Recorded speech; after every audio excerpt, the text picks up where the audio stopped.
So in this segment, we're going to be discussing kind of the UK media getting a little bit more serious on Gaza. I think O'Brien's kind of flipped his perspective on it. So we'll start with him, and then we'll talk about the his compatriots, I guess, in the newsagents with Mateless. But let's have a listen to O'Brien first. From another hate-fest-filled diatribe from JOB, and no mention whatsoever of the hostages. Let the hostages go and the war is over. So somebody who's paid no attention at all to what Benjamin Netanyahu has been saying for over a year. Quite extraordinary, but that is how desperately you cling to the carcass of credibility if, and I'm going to give Tracy the benefit of the doubt here, you can't get past the very real fear and the very real knowledge that Israel is where you go when it happens again. When pogroms and holocausts recur. And I'm not asking you to have sympathy for her cruelty. I'm just asking you to understand it.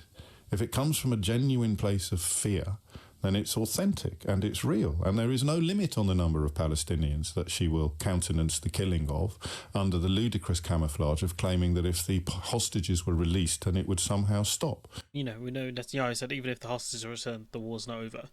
Like, he said that publicly. So this idea that just let the hostages go in its endgame, like, it's not true. It's a position you can only maintain and sustain if you pay no attention whatsoever to what Benjamin Netanyahu has said, what his closest allies have said, what they have done, what they continue to do, and what they are increasingly open about admitting that they intend to do. Especially when they're building this kind of city, which is effectively going to be a giant ghetto. Along with them doing annexation in the West Bank, which has nothing to do with Hamas. Like this position that this caller has is indefensible, really. You got the other lot in LBC taking this a lot more seriously, which is it's sad when you've got Singita, who was kind of doing a lot more than a lot of these journalists were when she was on LBC, and then she got effectively she got removed. We don't know why, but it was after a really tense interview with I think it was an Israeli spokesperson. How dislocated the opposition voices are is really interesting, because when you hear that figure, and I've heard it, we've repeated it, 83% of the Israeli population are against the war. I don't believe that. I genuinely do not believe 83% of people are against the war.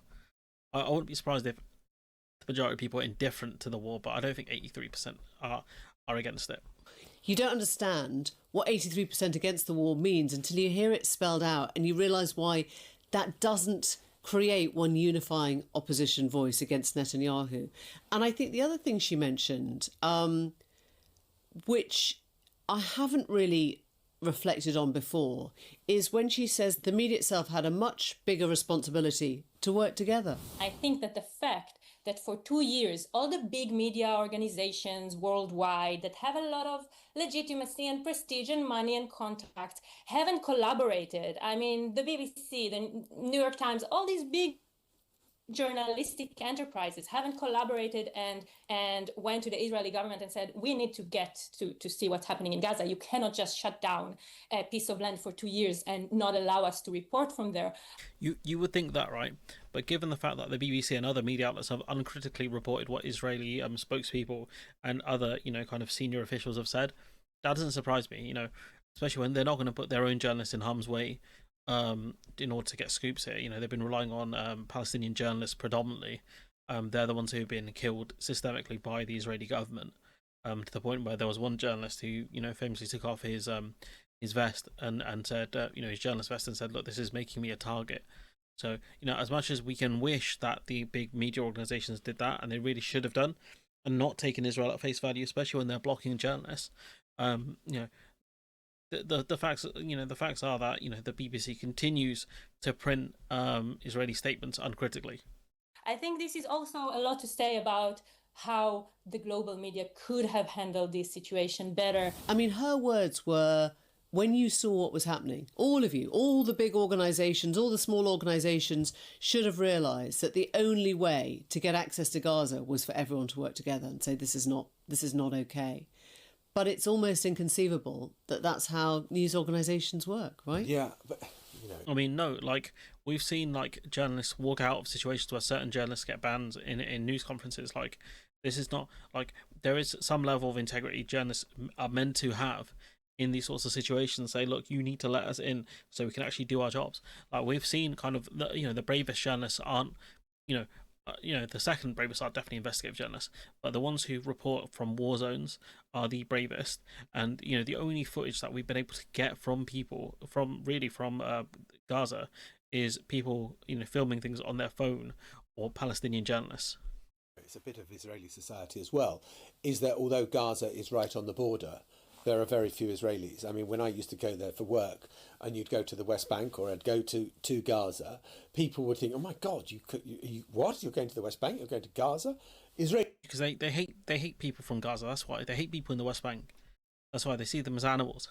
Israelis wouldn't go there, and so it's perfectly possible that you are sort of hermetically sealed. Yeah. From what the army is doing, apart from the fact that your son or your daughter may have been called up as a reservist and is having to go there. And those stories are coming back and being reported, and the horror that some people are feeling at what they're being asked to do in the name of the state of Israel whilst they're in Gaza. Yeah. So you've got a majority that are opposed to the war, but don't mistake it for a cuddly, warm feeling towards Palestinians, because after October the 7th, there is a kind of dehumanization on both sides.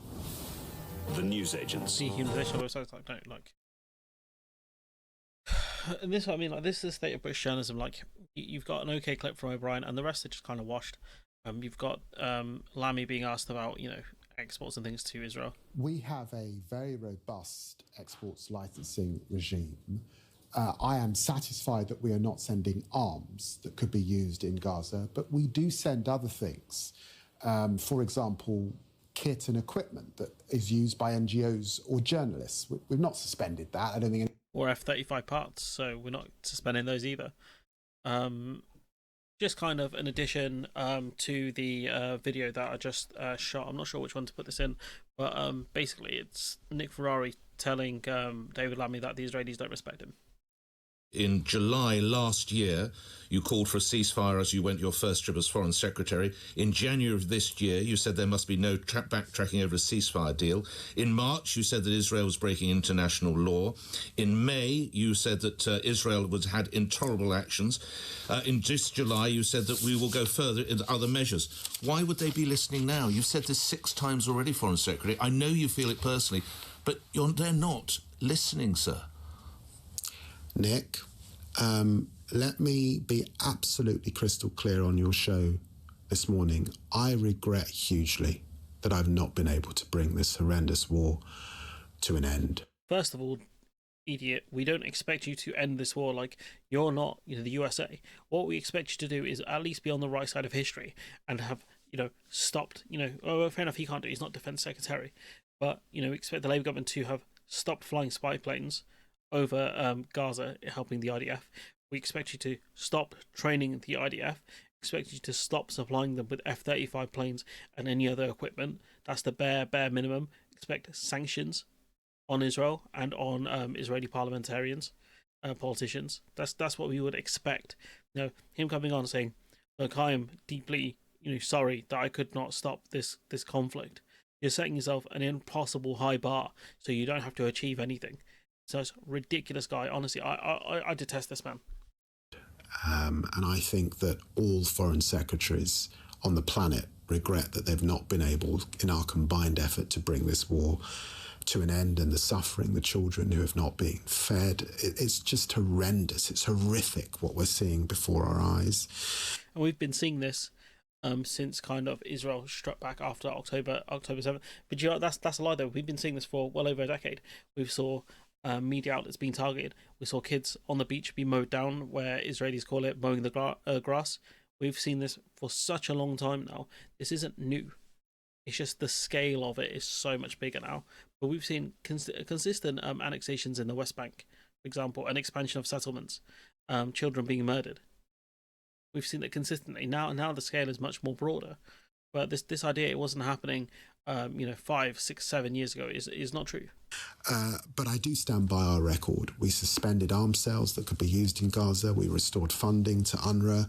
We also, I think, the Labour Party also called for cutting UNRWA as well when that whole story broke out initially. We suspended a free trade agreement discussion with the Israeli government. Oh, that really shows them, oh, we're not going to do free trade with you guys.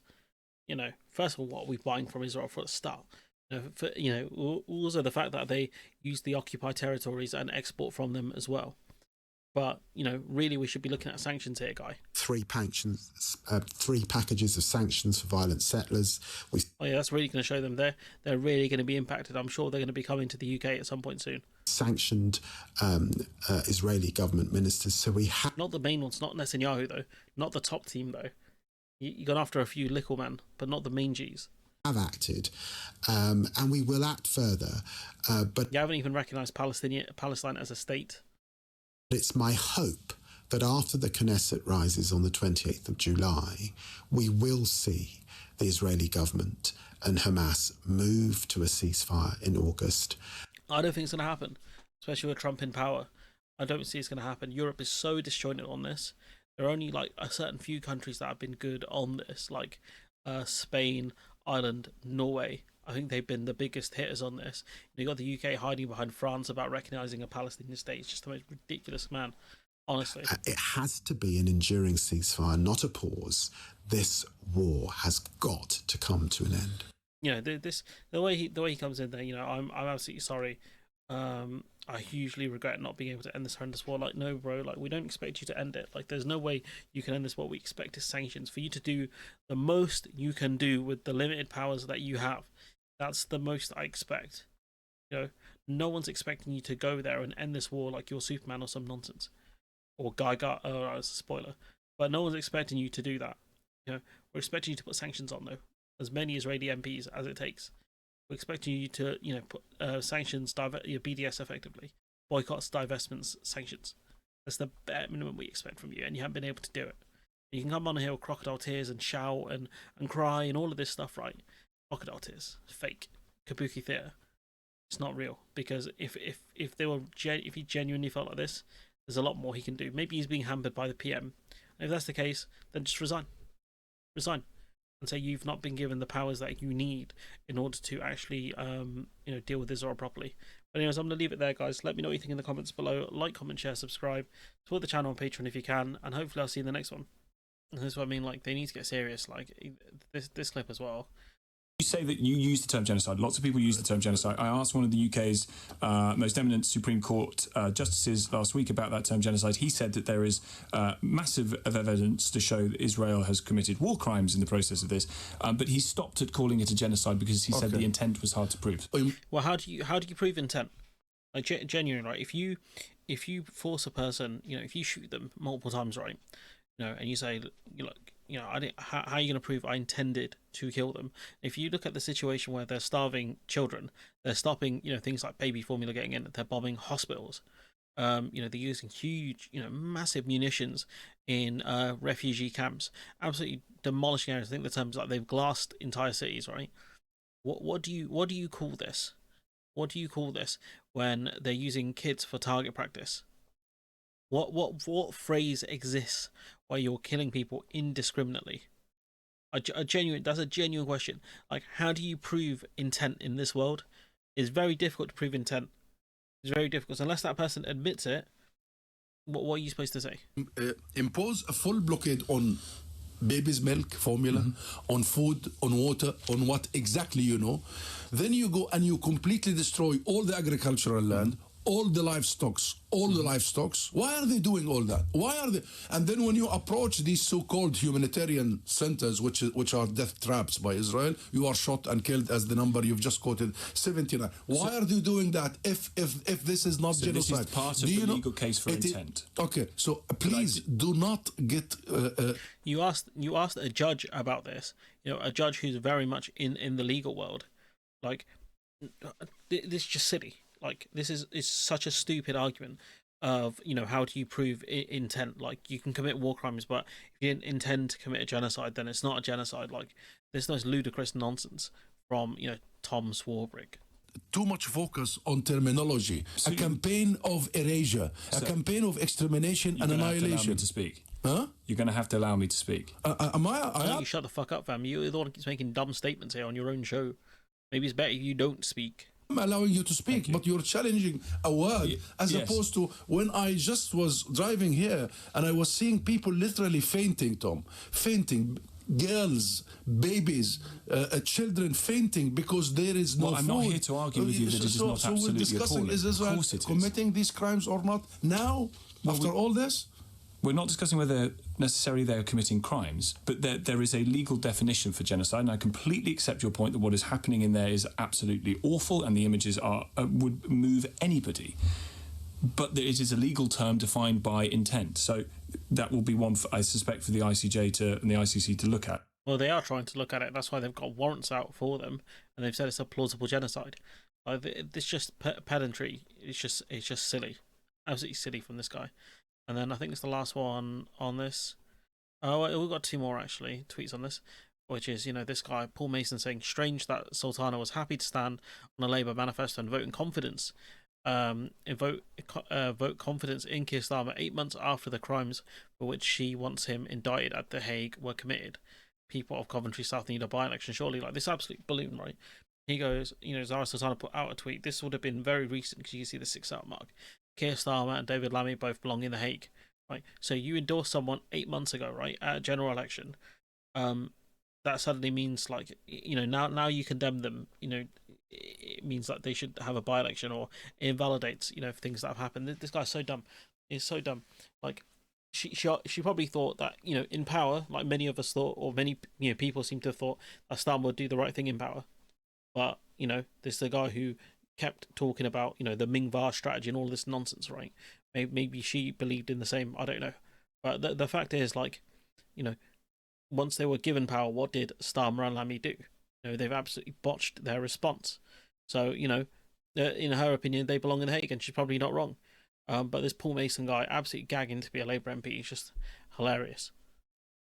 But yeah, you've got this bozo again, in the news. What are they obsessing over? Plausible genocide in the Middle East, and we're obsessing over the small boats. And he's talking about how, you can't fix this problem overnight. I'm going after the men in suits that prey on these people, even though the best strategy to go for is either doing safe routes for people or opening up a processing centre in France. But, as always, they're too busy blustering and talking about how they're going to deal with stuff instead of dealing with stuff. They don't stand on business in this party. But anyways, I'm going to leave it there. Let me know what you think in the comments below. Like, comment, share, subscribe, support the channel on Patreon if you can, and hopefully I'll see you in the next one.